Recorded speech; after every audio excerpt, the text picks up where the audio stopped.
Rekomendasi dari PKB untuk Muhammad Ramdan Pomanto diserahkan Ketua Des Pilkada DPD PKB Abdul Halim Iskandar di kantor DPD PKB di Jakarta. Dengan rekomendasi dari PKB ini, Dhani Pomanto mendapatkan tambahan kursi dukungan cukup signifikan. Apalagi PKB punya 8 kursi di DPRD Sulsel.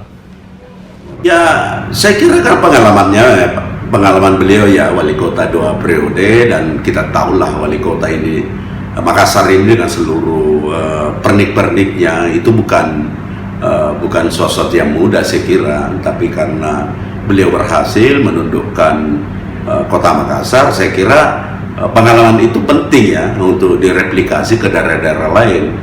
Seperti kita tahu, setahu saya salah satu daerah yang paling sehat APBD-nya itu Makassar, PAD-nya juga lumayan untuk membangun masyarakat. Artinya Pak Dhani ini punya